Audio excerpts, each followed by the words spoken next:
Yes.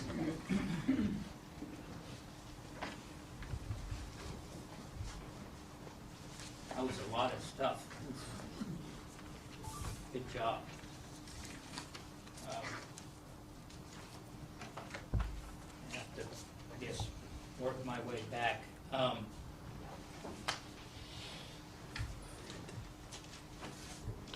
I think that those of you that had jury selection on Tuesday remember the twin brother analogy. And I think we want to kind of talk about that a little bit. And when you guys are in the back, you can ask each other what that means.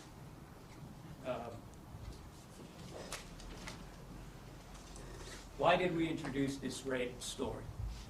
Because I had nothing to do and sit here and read this beautiful story to you people. Because all I wanted to do was inflame you and get you guys mad because this fella over here writes some pretty heinous stuff. So let's do that. Let me insult the jury and their intelligence by doing that.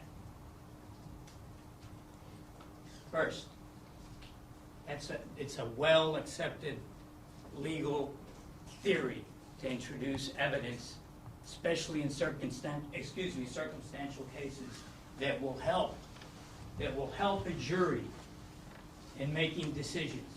Will it help the jury with the decision about the identity of the defendant? Will it help the jury with the motive of the defendant? Will it help the jury understand that maybe the defendant was thinking about certain things, mulling it over in his head, maybe getting prepared to commit his crime? That the jury maybe would understand that he had knowledge, a lot of knowledge about a certain subject. Now you guys tell me, you're the jury, you're going to decide. Did that story help you in any way, and even a little bit, to think about identity in this case? Did it help you, give you a motive of why somebody would commit such a heinous and brutal crime?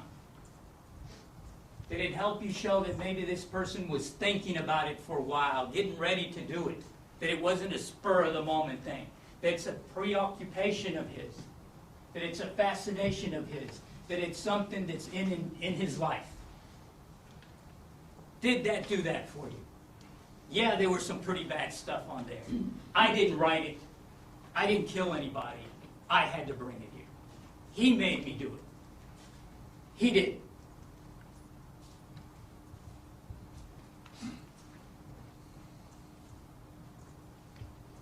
We're going to get to this in a while, but I'm going to remind you about this story, specifically about the last sentence that he wrote, and I'm going to show you how it even ties closer to this crime.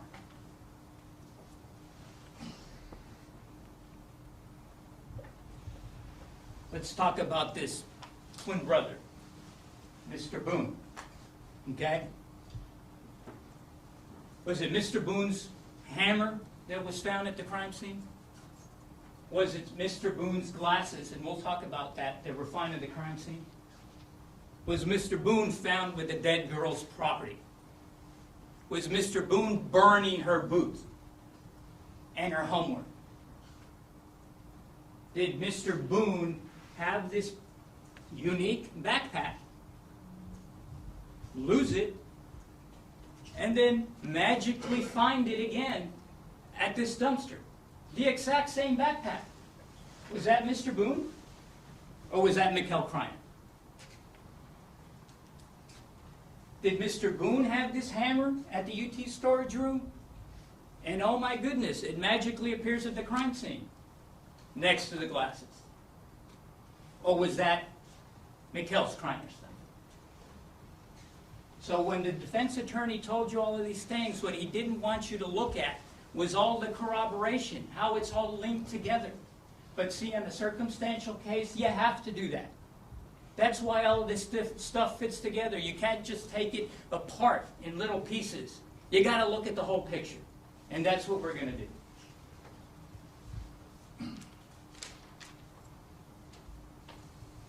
The computer, beyond a reasonable doubt, he's innocent arguments. it was surprising to me that I was going to tell you guys that he had left his computer back at the abandoned building and that it was charging enough. What clearly happened is that he had the computer in his laptop and his backpack with him. That makes sense? If you're living homeless by your own choice in some building that anybody can go into, would you leave your tablet in there? Of course not. And if he was using it before he was seen at UT, couldn't he have just left it on while it's in his backpack? Is that so outrageously crazy?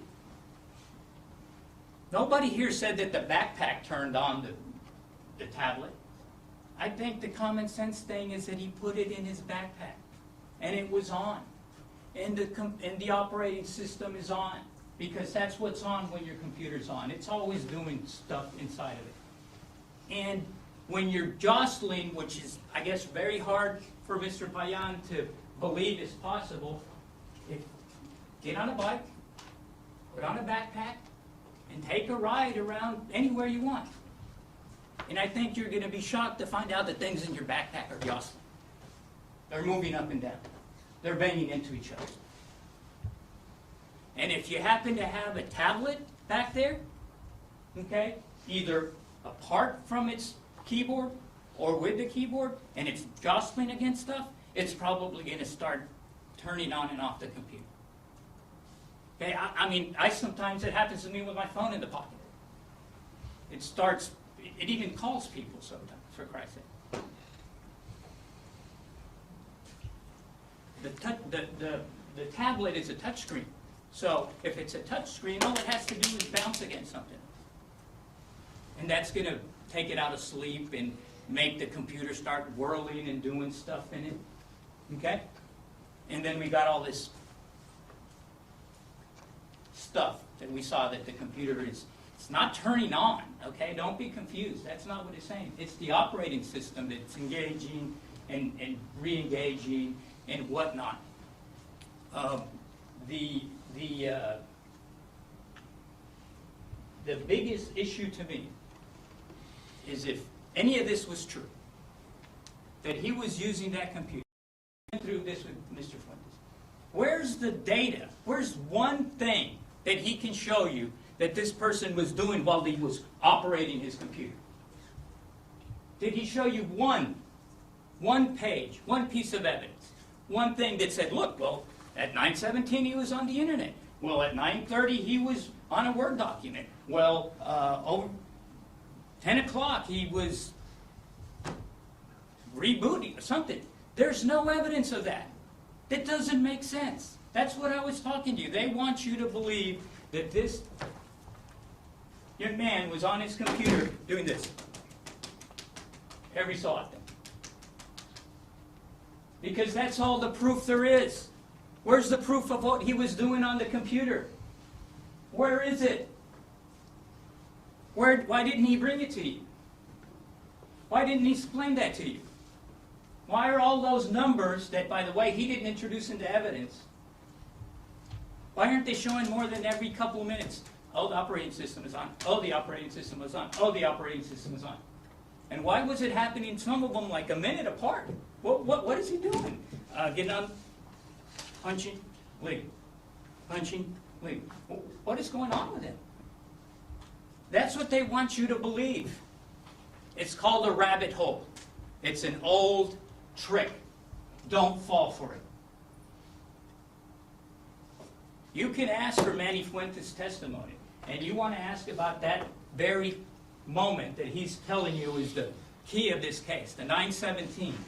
Mr. Fuentes was asked specifically, and he said he couldn't tell if it was a USB device that was inserted in there that was causing that.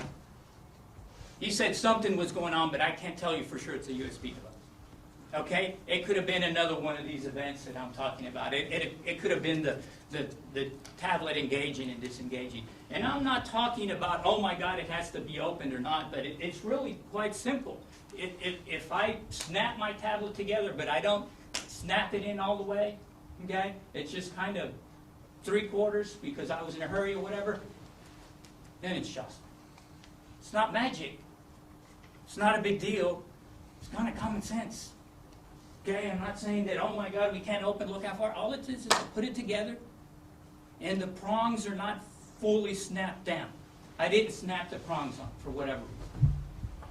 And then if I'm jostling it, it's engaged. Or if it's just a tablet, it's rubbing against stuff and it's engaged.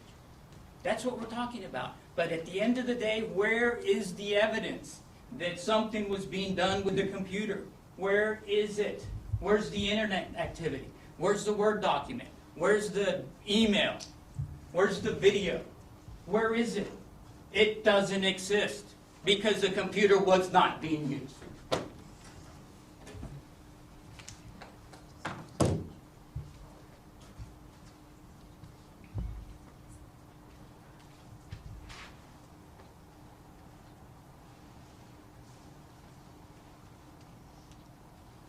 Let me tell you something about the glasses. Okay, you heard evidence of this pupillary distance thing, and you heard the lady from IMART and the doctor tell you, the doctor specifically saying, look, I wouldn't have accepted this if it left my office like that.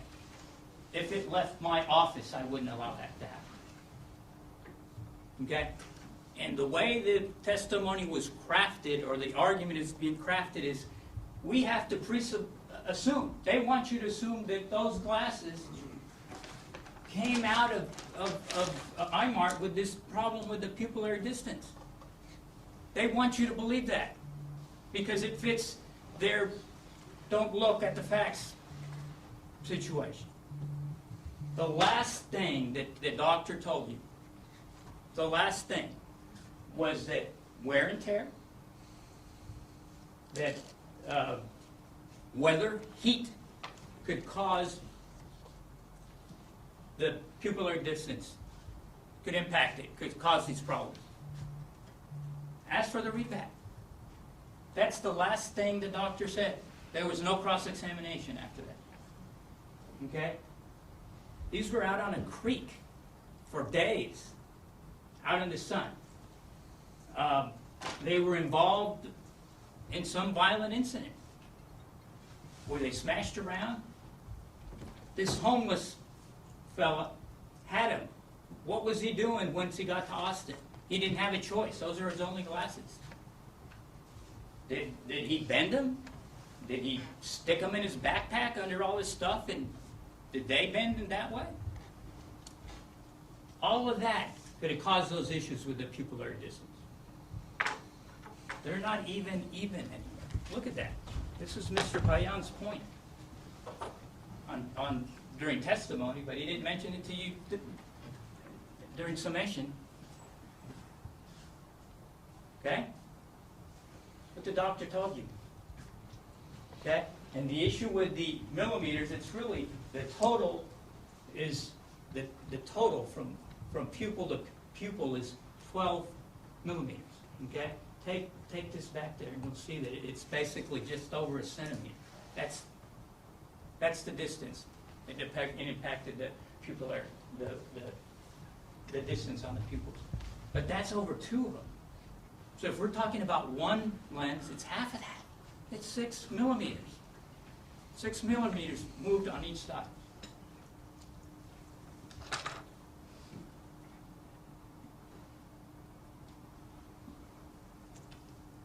Take this back there and look at that. You tell me if that's a 5 or an 8 or a 10 or a 37. Okay, and if you can look at that and beyond a reasonable doubt, if you can reasonably look at that and go, oh my gosh, he's right, then you're on to something. But what you know, what I would tell you is that the rest of the numbers got rubbed off.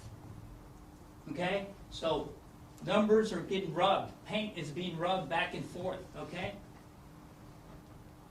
I don't know what's left of this so-called not a 5 or an 8 or whatever.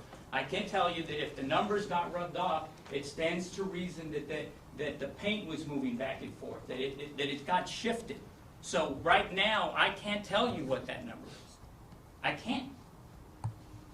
Because it was worn off. And by the way, isn't that interesting that the glasses were, something must have happened to the glasses to make them fit tighter on somebody's head that it would cause the numbers to rub off. Bending, wear and tear, whatnot. Pupillary distance problems. Okay?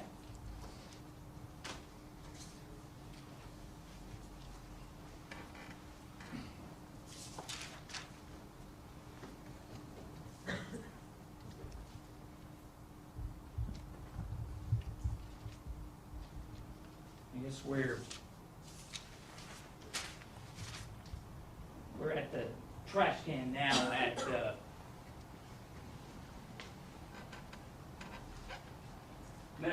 Medical Arts Parkway. And we saw a lot of pictures of what was pulled out of that trash can. And you saw that a lot of those items were wet and damp and sandy.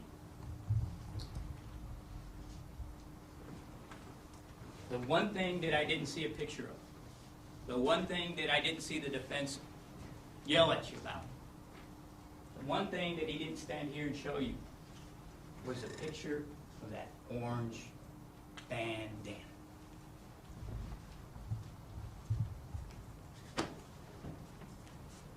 Kind of important? Is that kind of important to this case? Because we know, without a doubt, that's his orange bandana. Because we got his selfie with that orange bandana and his glasses on. And we have the actual orange bandana recovered from the trash can. Pull it out. Look at it. Pull his selfie. Compare them. You guys tell me if it's the same orange bandana. Why is that important? Because that bandana just happens to be next to the same jacket that the killer had on. It just happens to be next to the young girl's clothes. Okay? And if you look at the video, the killer's got the orange bandana on. That's kind of important. See how we can't just isolate and look at little bitty pieces of a circumstantial case? See how all of this stuff needs to be put together? And it needs to kind of rely on each other? That's what's going on.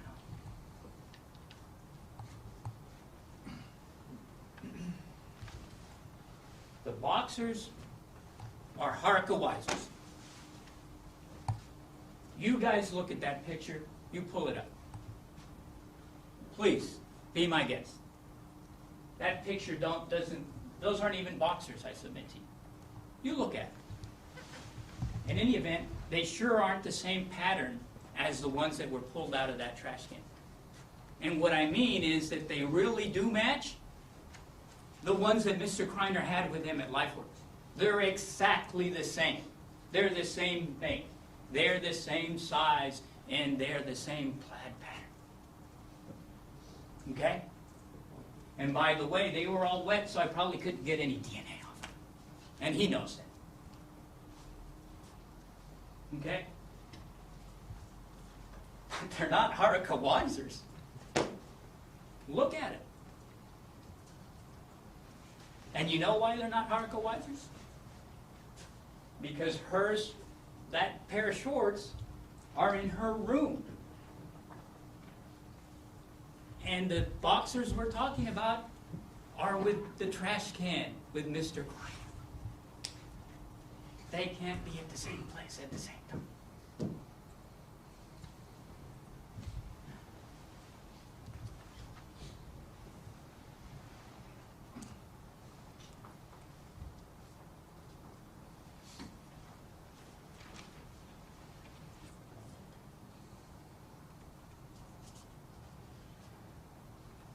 The defendant, if he was guilty, would have gotten on his bike and rode off.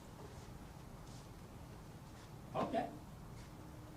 But not 10 minutes later after he told you, he went on to tell you that the defendant, something about him not being able to understand when things are wrong or his personality is so on and so forth. I'm going to talk about the defendant's personality in a minute. I don't know why he didn't run off. Maybe he thought he'd gotten away with it. He has all these guys that are being real nice to firemen, policemen.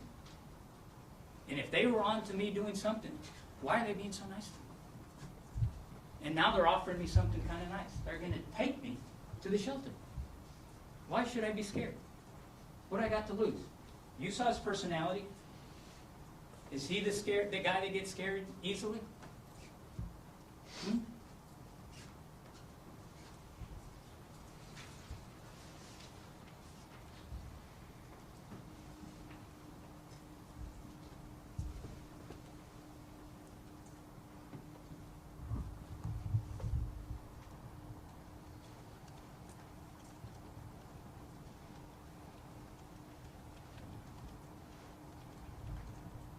Is this whole issue with the videos, and that if we looked at the video, we'd find somebody else, or that there's all this bias by these two fellas, okay? Mr. Beeger and Mr. Kolchak, who came up here and told you about the job they did, okay? I promise you that they didn't volunteer for that job. I promise you that somebody said, go do this, and they did it. And then they came in here and testified. And frankly, we're terrified. You remember what they looked like? Do you think they had a good time in here? Do you think they wanted to come in here? But let's throw them under the bus. Let's make fun of them. Okay? They told you that they did their job, and they showed you some video. That's all they did. The video's there for you guys to look at.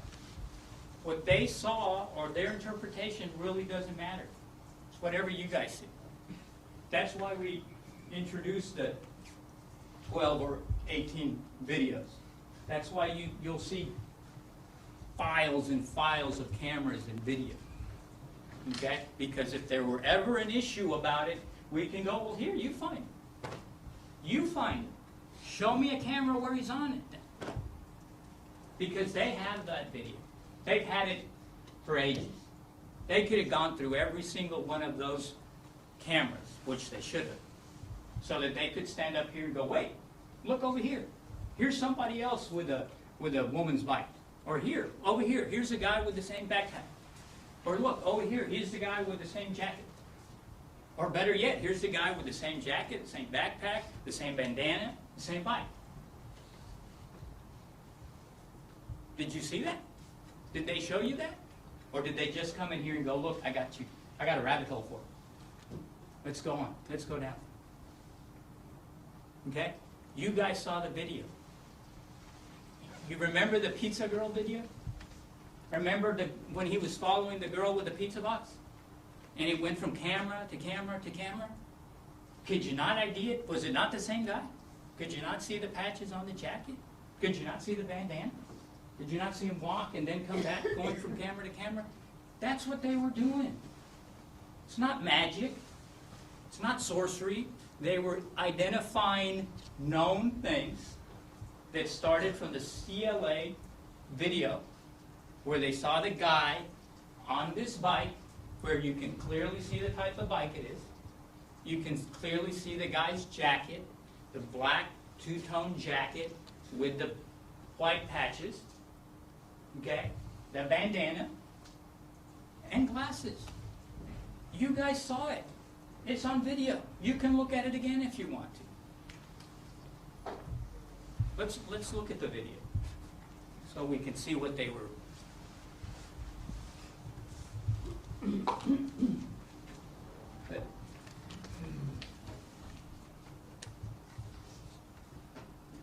That's what they're looking for. Is that a big deal? Is that some kind of trick or you know, are they trying to get over on you? They're looking for a guy with a jacket that looks like this, that has a bandana like that if we keep playing it,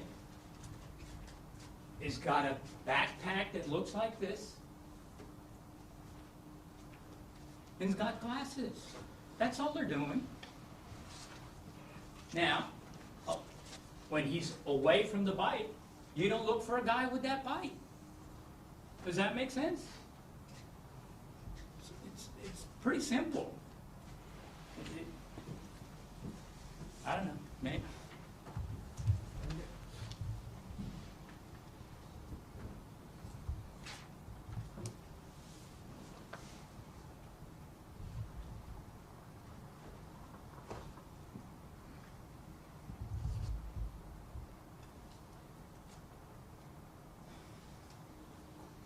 So the person that committed the murder has to have been familiar with the crime scene, with the creek, because he needs to know.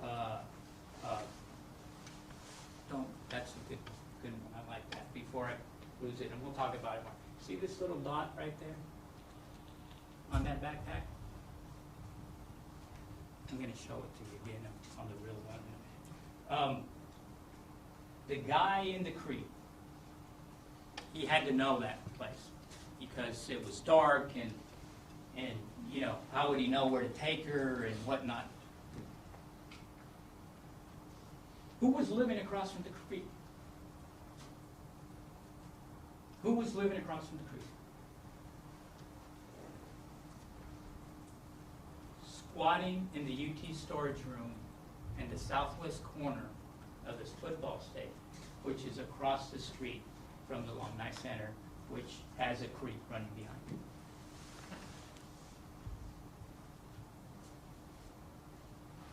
it. And you heard that he was all over the place, scavenging, getting in places where he didn't belong, getting stuff that didn't belong to him, looking for stuff.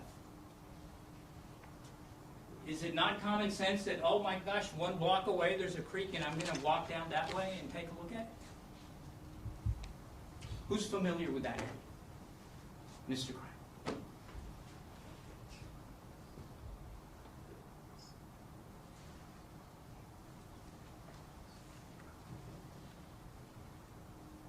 Nobody said that the young lady was cut with a knife. Okay? What was said is, and I think you can see it on this video, that it's pretty apparent that this fella here, at the right time, pulls something out from behind his back. And it looks to be shiny. And I think a lot of people go, you know, that could have been a blade or a knife. And you know what that's good for? That's good for making people pay attention to you. That's good for making people, you better say, come with me. Or it's not going to be good for you. Follow me across the creek, or walk in front of me, or it's going to get bad for you. That's what that's good for. That's why that was mentioned.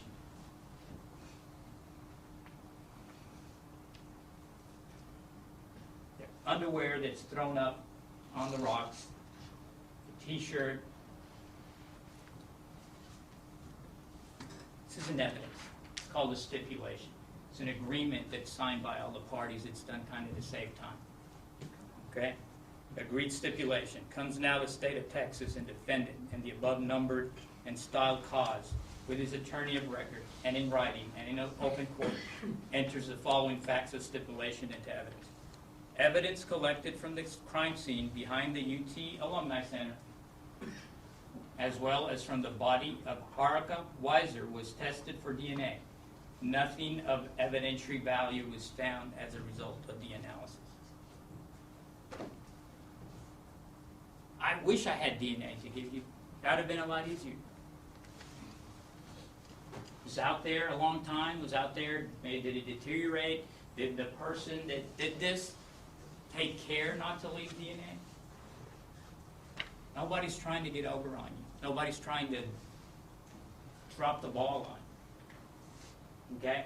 You would have heard evidence from them if there was some kind of secret thing going on with the t-shirt or the underwear. Okay? I think it's interesting that that pair of underwear is kind of thrown up there in the back on top of some rocks and whatnot. I mean, if I just had committed a heinous crime, I'm just going to casually toss some evidence up there on the rocks and leave them, even though I've been so careful about everything else? I don't think they have anything to do with it. But regretfully, I can't tie them to anybody. You know what I can tie underwear-wise? Plaid, Fruit of the Loom, all wet, all sandy, right next to the jacket, the bandana, and her clothes.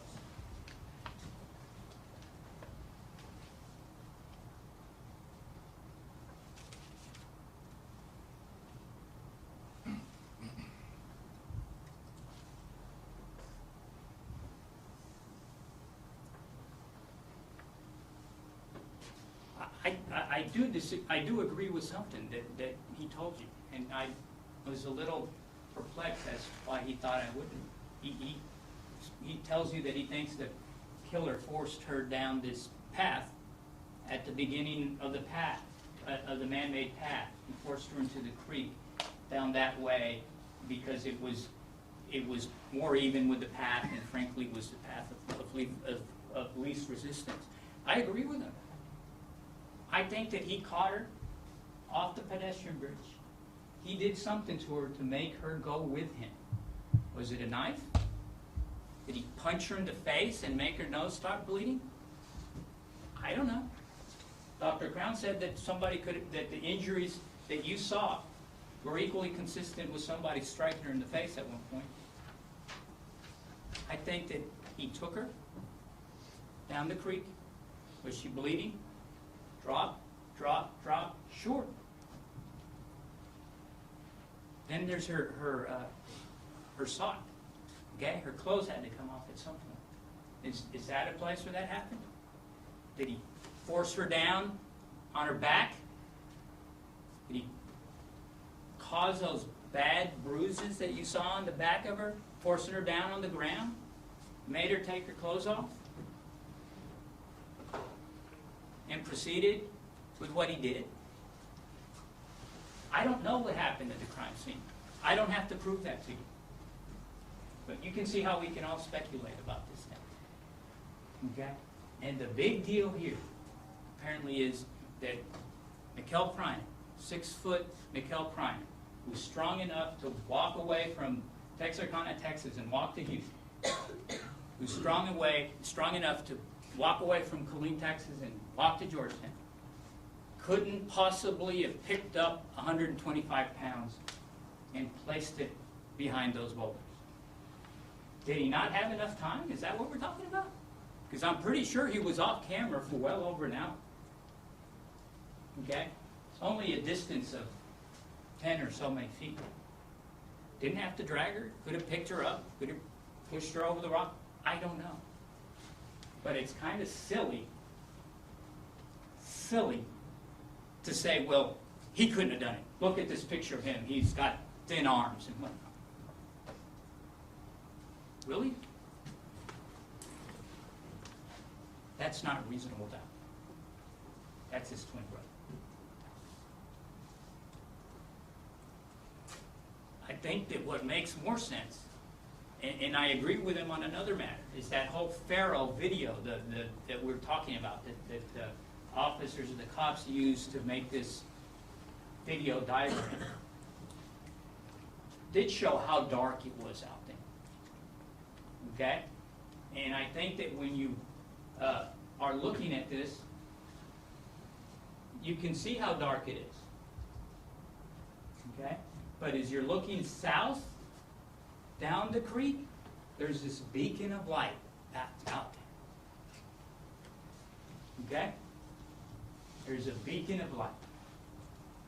If I turn back and look north, it's pitch dark. It's pitch dark. We've already heard about it. And he's shown you how rocky and dangerous and slippery and treacherous it is to go back that way. So maybe I'm there at the boulders, having done my deed, and nicely placed the young lady between the boulders and covered her up. And I'm like, I can go back that way, but it's not fun. Or I can see this kind of lip over here. And if I walk around this path, it's not so rocky. It's kind of flat. So I'm just going to follow this path over here, kind of leading me towards these lights. And at the appropriate place, I'm just going to walk across that creek and go up the bank. And it's dark, but it's not as dark as going back the way he wants you to say he went. And when I get across that creek and am heading up there, looks like I might have dropped my hammer and my glasses and her bra. And it's so dark that I can't find it out there on the ground. And you know what I need to do? I need to get the heck out of here. So I don't have a lot of time to sit around here in the dark looking for my hammer in my glasses, in her bra. Okay? Is it not her bra? I wish I could tell you for sure it was. I do know that a witness came in here and said, look, from what I know, one of her dear girlfriends told you that that was the same style and model of bra that she would wear. And apparently it's even the same size. And it's got red markings on it, but we couldn't get any DNA off of it. Okay? It's pretty coincidental, isn't it? There's a sexually assaulted dead young woman 30 yards away. And in here I find this bra that her friend tells me is the same kind of type and that she would wear, and it's her same size. And it's got these red markings on it that look like blood. I wish I could tell you it was. But it's not Haruka Weiser's bra. No. Don't make that assumption. That's a silly, dumb assumption.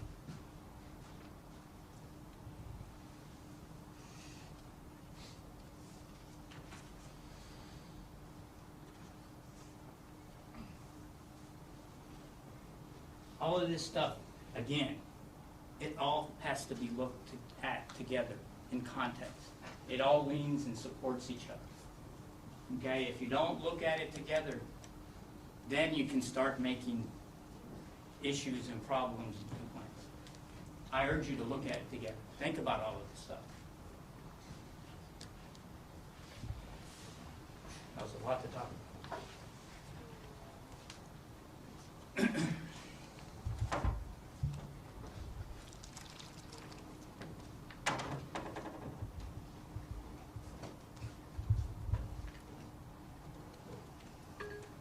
Yesterday we were able to get a fascinating look at the personality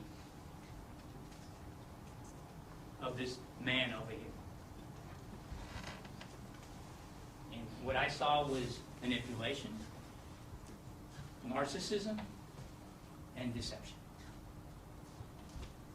Okay? I was not watching the same thing apparently because I didn't see all the honesty and straightforwardness of this young, not dumb in his words, but not the brightest guy around. That's not what I saw, and I want to talk about it a little bit. I will say that if you combine those traits, that manipulation, narcissism, and deceptiveness, and you combined it with what happened at Waller Creek, that's a pretty dangerous, in fact, exceptionally dangerous and frightening individual.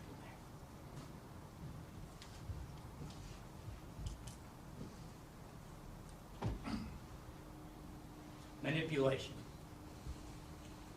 So he's young and homeless. He's got a speech impediment. Had a tough life. You know, based on the questions and answers, I guess he was, and the stuff he told you, he's going along with Mr. Payan. Maybe I'm not the smartest guy around either. And then I'm just the wrong guy. I'm the patsy. That's kind of what I thought was the intent. Examples. My greatest desire was to graduate from high school. Okay? Endearing, trying to, as Mr. Payan said, you know, trying to get you guys softened up a little bit. That's my greatest desire. That's what he told me. The next thing he told you is that when he's in Killeen, at a foster home, that their own witness told you was a great foster home. He had his own room, good lady taking care of him, better than his grandma, who would take him to tutoring, take him to school, buy him glasses, take him to parties, enrolls him in high school, at a good high school in Killeen, Texas, and all of a sudden his greatest desire, manipulation. 2.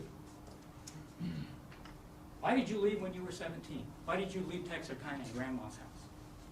Well, I wasn't brave enough to do it till I was 17. Wasn't brave enough to run away till I was 17, I believe is the words he used. A few minutes later, we hear that the year before, when he was 16, he ran away and went to his sister's house in Houston. Manipulation. Tugging on some heartstrings.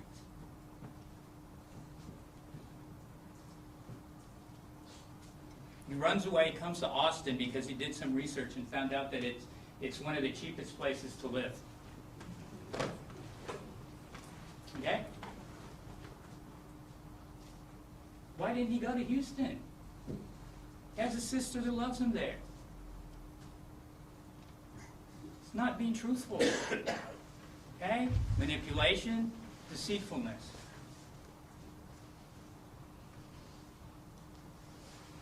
How many times did you hear him tell you, I'm weak? Well, I tried to play soccer in school, but I'm weak. Couldn't do that. I forgot how many times he kept throwing at that. Well, I'm kind of weak. Well, sure, I could see that coming. Because if he's weak, he can't possibly move 125 pounds of Harklewiser and put him on. But again, he sure can walk from Houston to Texarkana. He sure can walk from Killeen to Georgetown. He sure can fend off 2 alleged muggers with a knife. But he's weak. He can't pick her up.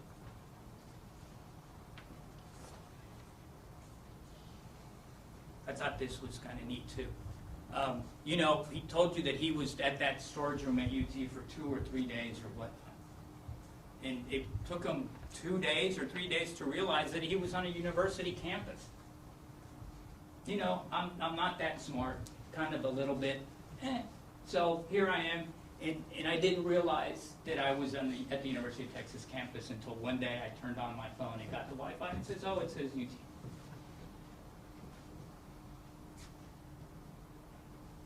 You can't walk half a block on that campus without getting hit with University of Texas on it. You can't walk half a block on that campus without seeing thousands of young people wearing backpacks and carrying books.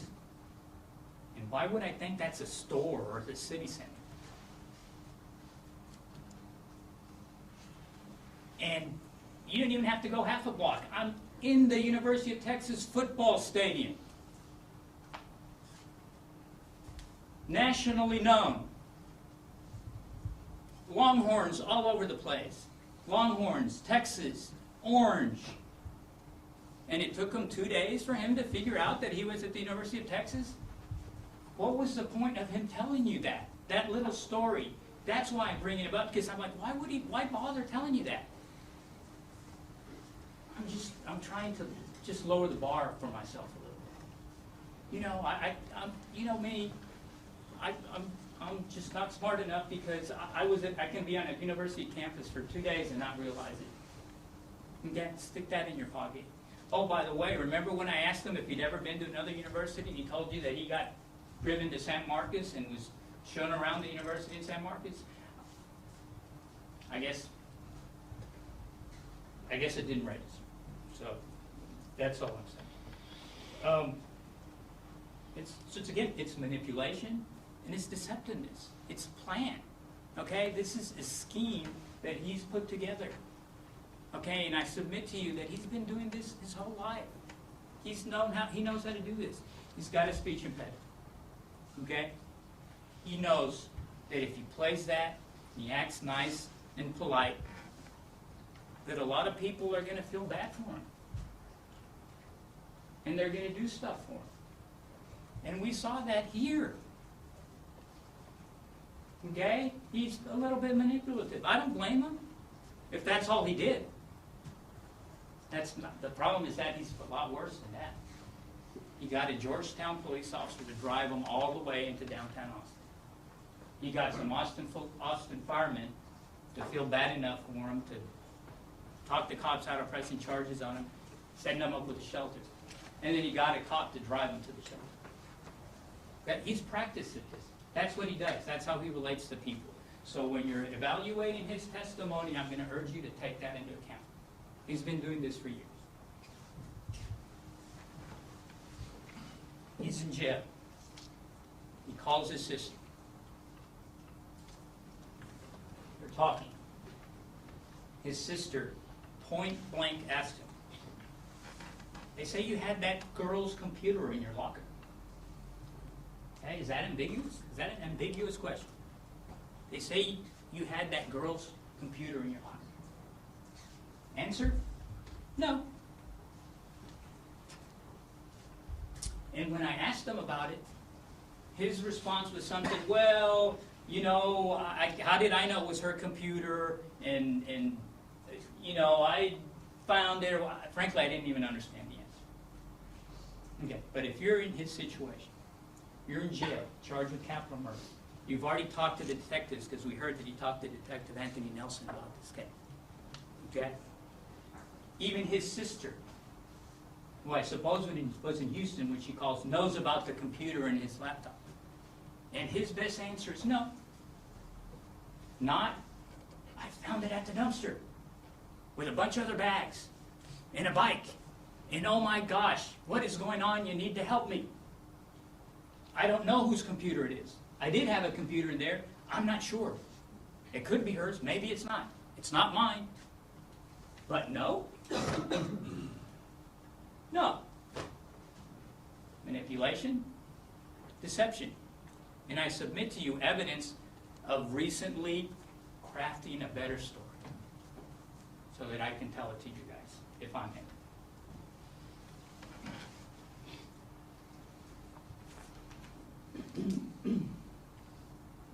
I submit to you that this manipulation is also an indication of somebody that's sophisticated, okay, and is using critical thinking. And he's not the all dummy, homeless kid that they want you to believe he is. He's using this as a tactic. And you gotta find it. You gotta push through the reeds and find the nuggets. He's going to high school in Killeen, and he's enrolled in algebra, and he's enrolled in physics. Look, I know that doesn't mean he's an honor student. Okay? But you know what that shows? That he's capable of sophisticated thinking. Okay? Even told you, narcissism, algebra's easy. Okay? If he's this not quite higher bar homeless kid, is that what we're doing now with our high schools? I'm going to shove them in algebra class and physics at the same time.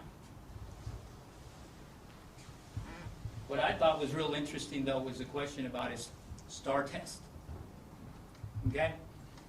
Every 11-year-old kid in the state of Texas knows what a STAR test is. Every 11-year-old kid in the state of Texas knows what a STAR test is, because that's when they start getting hit over the head and told that they can't pass and they won't graduate and whatnot, whatever. What's a STAR test? Manipulation, deceptiveness, lowering the bar. I don't know what a STAR test is. I didn't know I was at the University of Texas.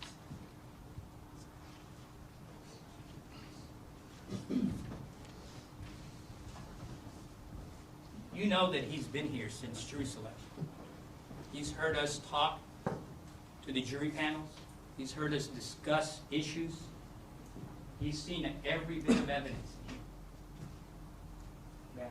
And it's not far-fetched to know that this person, who maybe isn't, the bar maybe isn't that low there, that is capable of sophisticated and critical thinking, took all of that stuff, everything he heard, came up here, put it on a plate for you. Okay? So bear that in mind also. He knows he needs a story, because there's a storm of evidence. A storm of evidence that's pointing in his direction. And he needs to come up here and tell you guys something. Because if he doesn't, he's done. So he gets up there and he does the best he can. But the evidence that, again, all links into each other is of such quality that he has to come up with a version of events that is frankly preposterous. You know it. It's preposterous. If you picked up a book and you were reading that and that was the version of events that you were hearing about how the person was not guilty, I bet you'd go, yeah, you know, that wasn't so good. Didn't like it. Probably shouldn't have paid for that. Because frankly, it's preposterous. I don't think that story would even make it out of a idea session at a movie. Would you go see a movie where the guy said, yeah, but this is what happened. I'm staying at the storage room at the University of Texas. I got a lot of stuff in there. And among the stuff that I got is a black hammer, metal hammer, rubber grips, with designs on it. And oh yeah, it's missing a prong. And it's right next to this, in fact, leaning against this wooden mallet. And it's covering this metal tool with an eyelet on it. And coincidentally, I also have this unique backpack that has this half-moon shape at the zippers. Got this little square patch up here at the top that I was talking to you guys about earlier. And it's got yellow trim about it. Talk about that again a little more. So, I get kicked out, and I take a bunch of this stuff out of here with me to another place. And of all the stuff that I left, I just happened to have left this black hammer. And I left my backpack. So, a few days later, in an area that I should be well familiar with because I was squatting there, you know, probably 100 yards from this place here. Somebody's brutally murdered and assaulted. Okay? Brutally murdered. And what they find next to what is likely her bra is this hammer. Okay? Alright. Best it could happen. So they start investigating the case. And then they find this surveillance video.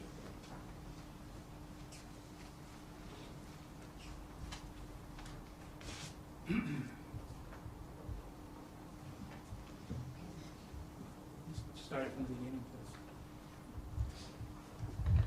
please. And there's a lot of identifiers on this video. Jacket, bandana, bike, male black, happens to be my same size, kind of my same general body appearance.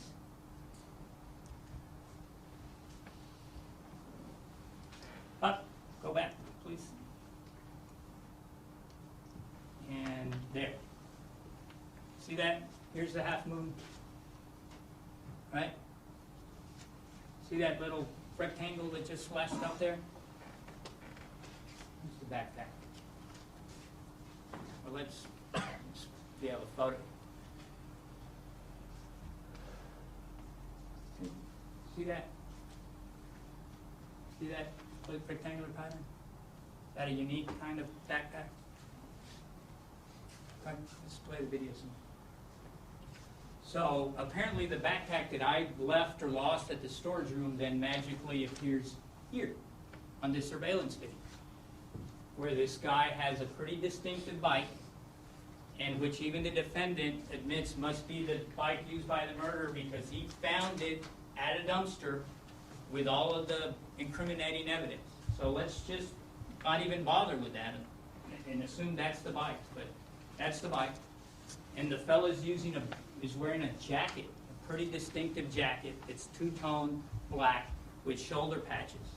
and it's got some writing on the back of the jacket, but conveniently the backpack is worn slung low, so if there's anything written behind on the bottom of the jacket, that backpack is blocking us from seeing. Okay? So some are this, and they start making all these notes that we're talking about. Okay, this is, you know, pretty suspicious stuff. We want to look at this. And eventually, in fact, the next day,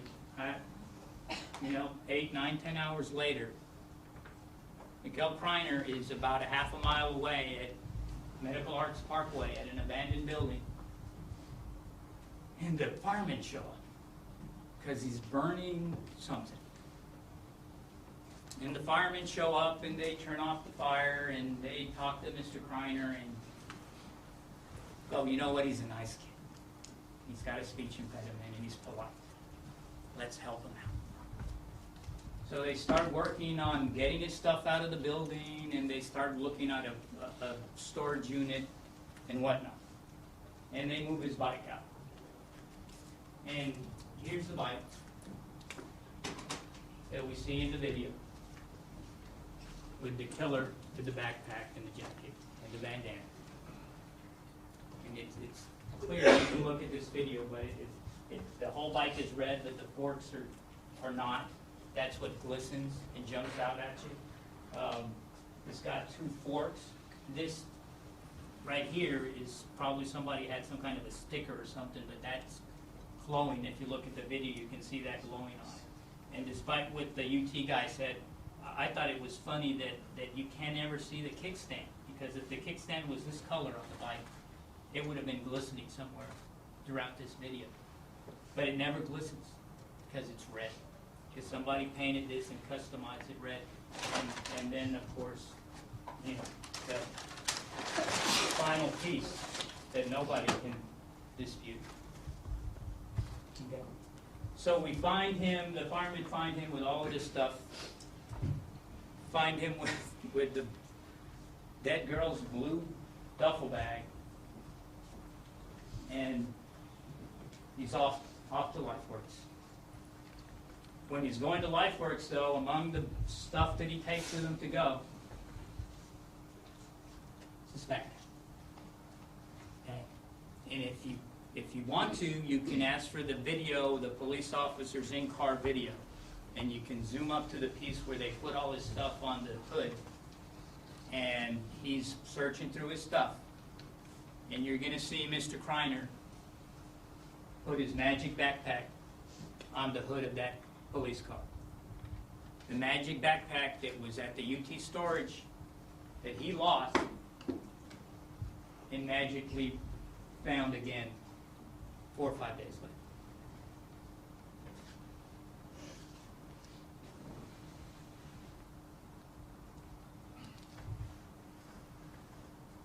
Erica Weiser's clothes, her property, treasure trove.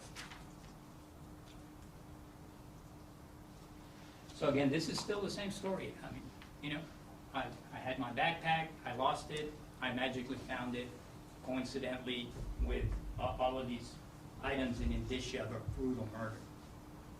And oh, by the way, my hammer, my unique hammer that I also lost, I didn't find it with all of this stuff, the bike and all this indicia of murder. Oh yeah, but I forgot to tell you, it's at the murder scene with my glasses that apparently have been manipulated or worn in a rough manner. I mean, a lot of people would say, dude, I'm done right here. There's more evidence than that. I want to talk to you really quickly about condoms. Okay? I asked him about condoms. And he told you, yeah, I had some condoms in Killeen, but I threw them away. He didn't have any condoms with him at the storage room. I did find some more condoms with the bikes and whatnot. Bike and indicia of murder, but I threw those away too. I thought that was interesting too, because I remember talking to a lot of you guys during jury selection about why there wouldn't be DNA evidence in a sexual assault case. And a lot of you guys said, condom. So he really, really thought about that. And he needed to say, well, I didn't have any condoms. Because then Mr. Gonzalez, he's going to say, aha, you used it. He's going to tell the jury he used it, and that's why there's no DNA evidence.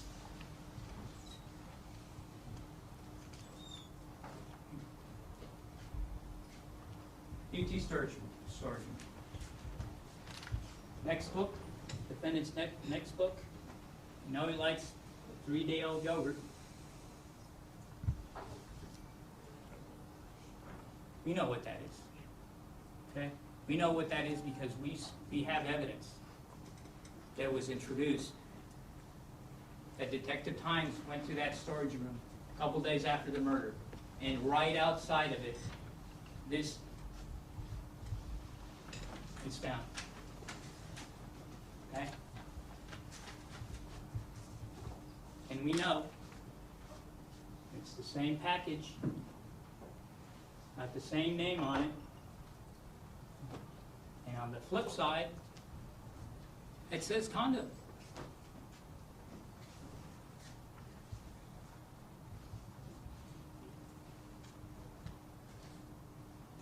Proper attire condoms. So he lied to us. Okay? Deception. And he lied to us with a smile on his face and a cheerful nature. And he'd laugh every once in a while because, you know, it's only a capital murder trial and it's high stakes. And I'm on the stand and, you know, it's you know, I understand that some people laugh when they're nervous, but was that what was going on? Does that speak more about the personality that's going on in this guy's head?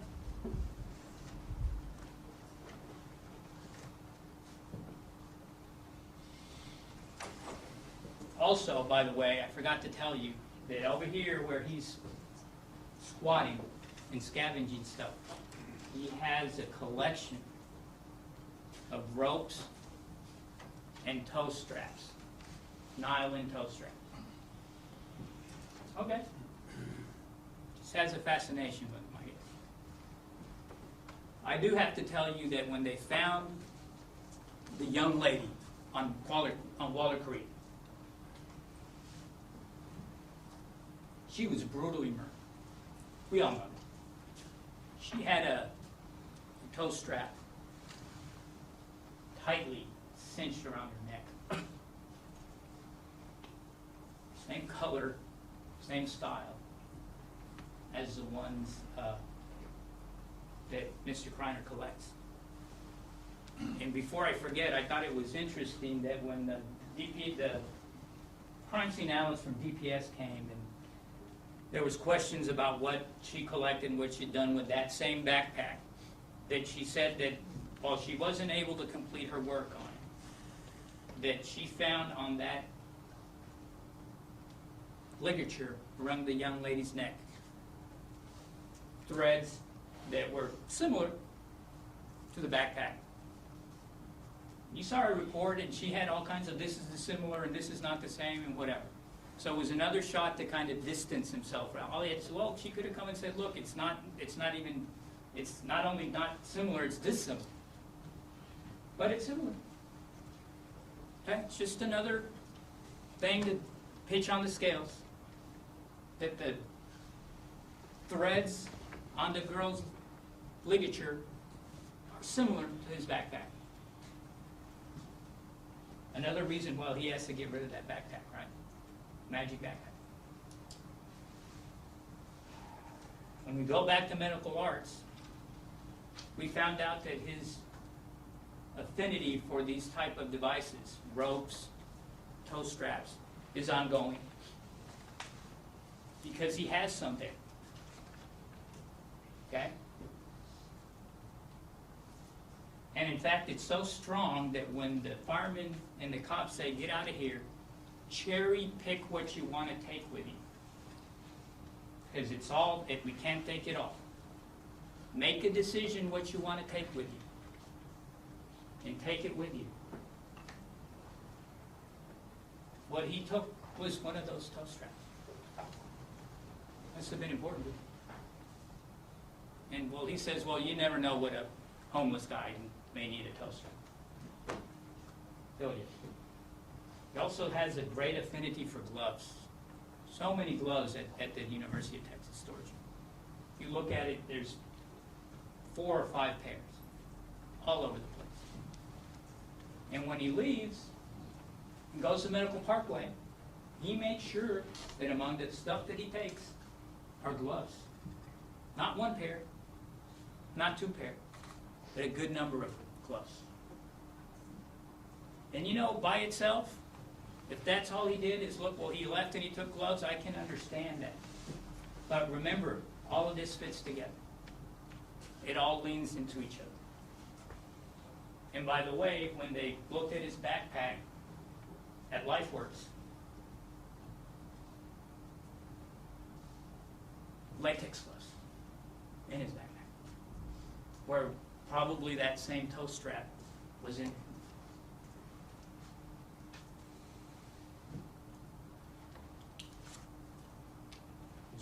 Sir.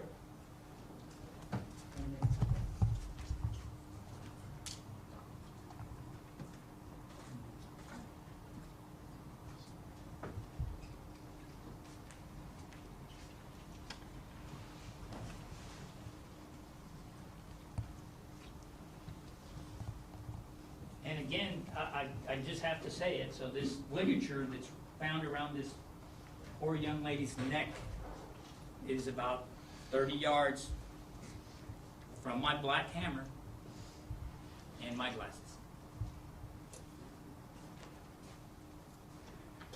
The boot. That kind of tore it from me. Okay? I think it was pretty clear to all of us that we really want to know, why would you burn somebody's boot?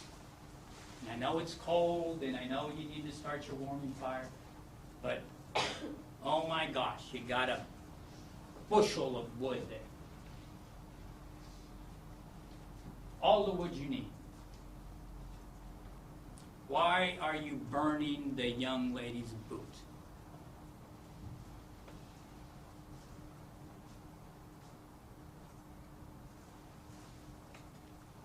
What did he say? You guys remember? Well, I just found a boot and I threw it aside. And what happened? Just fell right into that warming fire of all the places it could go. And I guess it caught on fire and started burning. Hey, and the only thing I could say is, okay, I don't think that a boot like that is like if a piece of paper had fallen on a fire and it would probably combust immediately. I'm no fire expert, but I suspect that it's going to take some effort to get that boot, that leather and rubber boot, to catch fire and to burn. Okay. Just throwing it casually falls on this small fire and it burns, I guess, without his having knowledge of it. Or is it more logical that he's starting to know that I got to get rid of some stuff? Okay? Because, you know, we know the bar isn't as low as we've been told where they want us to be. He knows what he's doing. I need to get rid of some stuff. And by the way, the other stuff that's burning, her homework.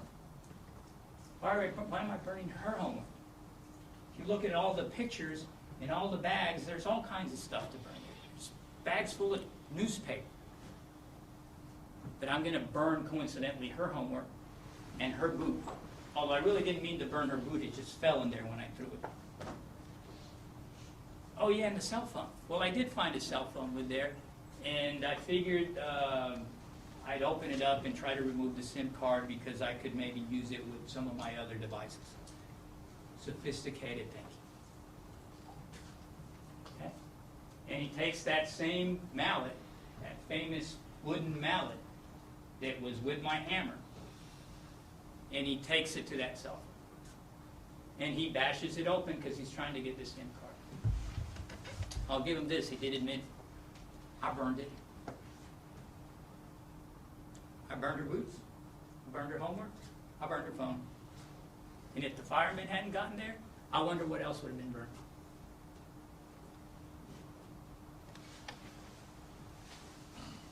Preposterous. Preposterous. It's kind of torrid for me at that point. Again, the bandana.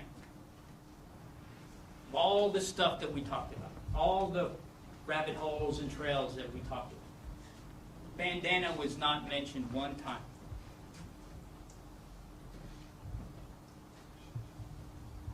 And that bandana, that orange bandana, was found in the same tub with his jacket, with her shirt, with her tights, with her burned shoe, and a wet, sandy, orange bandana, which we've seen twice before, around the neck of the killer on the video, and around the photo. Oh, the photo. The photo, the selfie of Mr. Criner, the glasses, and the orange bandana. The one that he told you he was so proud of because it was sexy me. Sexy me. On trial for brutally raping and murdering a girl.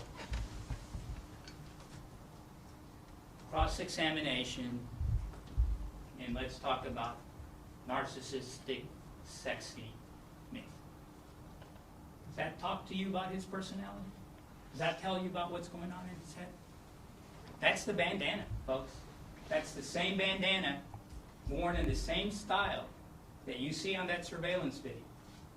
And then you see in the tub with all the other implements that were taken from the Mersey. It's wet and it's sandy. Just like the jacket, just like a lot of those other clothes. And if you want to think about why there's not more DNA evidence or whatnot, I can speculate wildly. Did he wash her off? Did he get in that creek with that jacket, or did his jacket fall in the creek? Did his bandana fall in the creek in the struggle? Did he use the bandana to wash her off? I don't know. But it sure is coincidental that all of that stuff is wet and sandy, just like the crime scene. And if you look at her autopsy photos, if you look at the picture with her ring on it, her hands are sandy. Same type of stuff.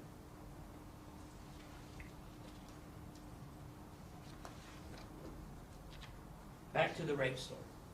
Sorry that we had to start there, but again, what does it show you? I mean, I promise I didn't bring it up here to inflame you, but it shows his fascination with violent sex acts. That's what it clearly shows. His fascination with rape, with brutalizing women, just like what Haruka Weiser. That's why we introduced it. It's sophisticated. Sophisticated writing. I know he's not some great author, but that was a pretty good effort by him. Okay? So maybe again the bar isn't as low as we're being told it is. He even used the term POV in there. He used it. I simply asked him what it was for. What? I got to lower the bar. I don't know what POV means. I have no idea. He wrote it. He doesn't know what it means.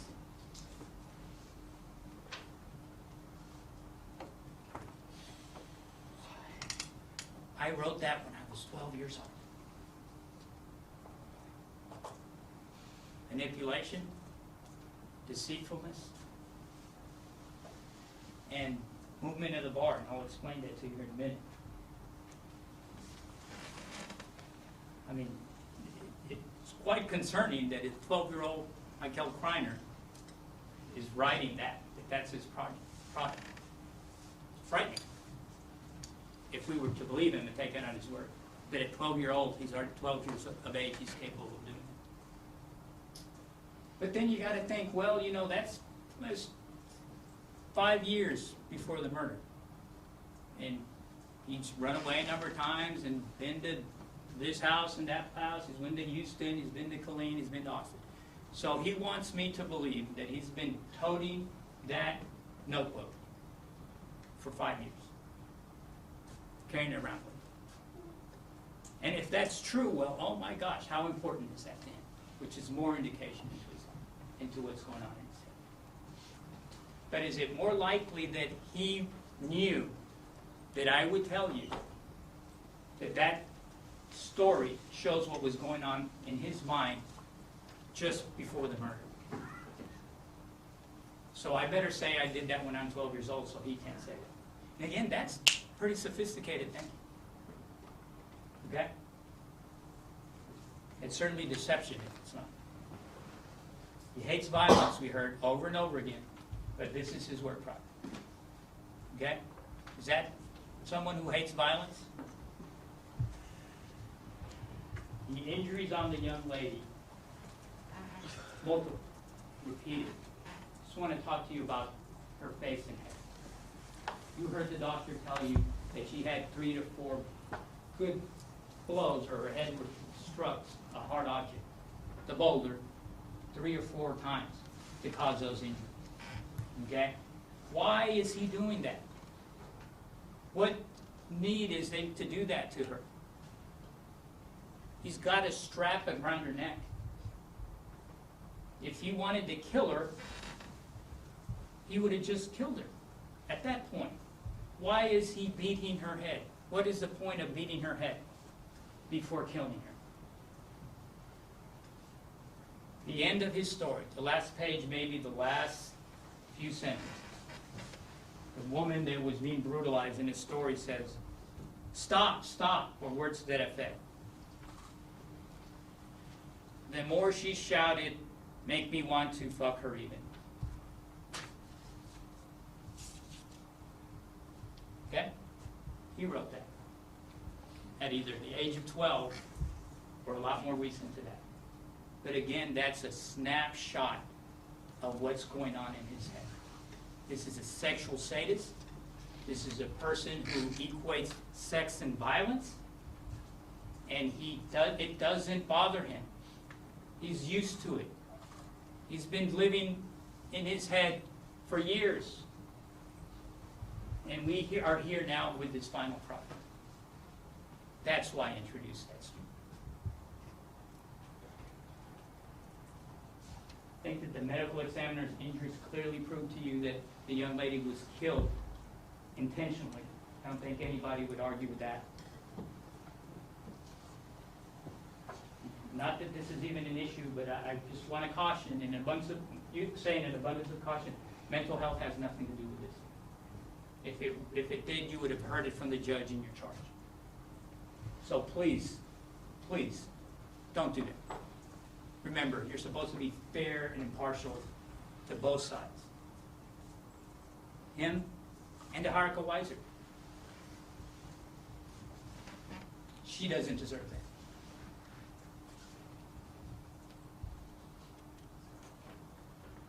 And as I'm about to sit down, I do want to stop and say, look, I've been talking about this fella here for a long time.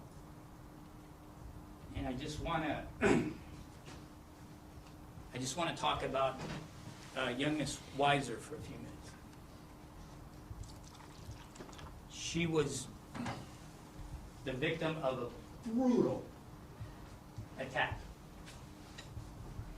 And for people who are involved in the criminal justice system for a long time, I assure you that I don't say that lightly.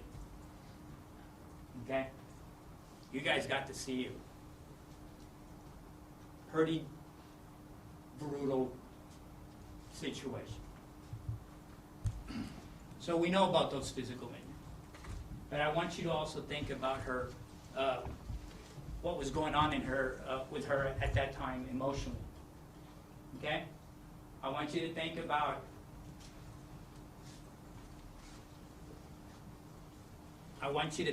what she was thinking about. Okay? As he's leading her down that creek with a knife, or because he punched her and he's getting her down there. What's going on in her head? And is it, what can I do just to get through this? I'm in a bad situation. I just want to survive. Or is it, God, I hope somebody walks down the path and hears me or sees me. And that maybe I'll get saved.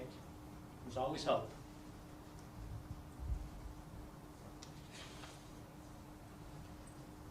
And as it progresses and it gets more violent and angrier and more brutal, and she starts realizing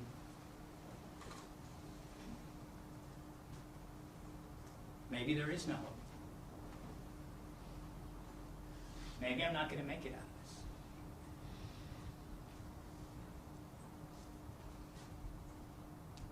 And at that moment, what is she thinking about? We know about her physical pain. What's going on in her head? What is she thinking about at that exact moment? She's thinking about her friends.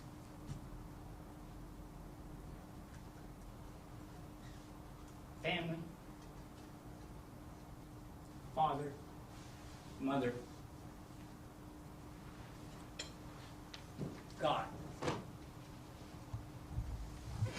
So don't forget that about her. Don't forget about what he put her through. When you read that charge, you remember Harkowitz. When you think of all of this stuff that he told you about, you remember her. That's why we're here. Most of us chose to live in this town. It's not Dallas. It's not Houston. I'm not saying there's anything wrong with those places.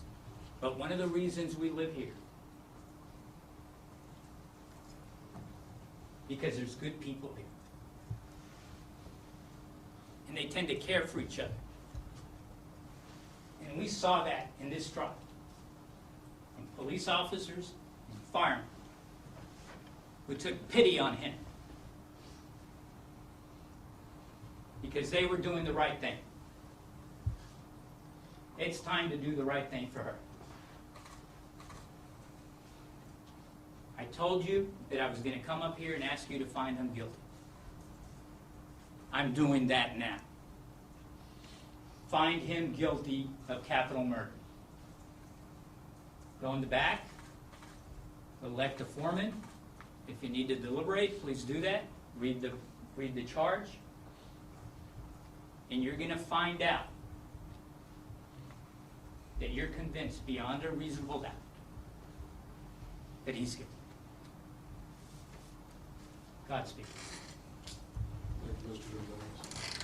Ladies and gentlemen, without the entire considering the verdict, we have to tell you that I made one clerical alteration just inserted the word "or" on page 4. I actually said it to you. This wasn't on the document.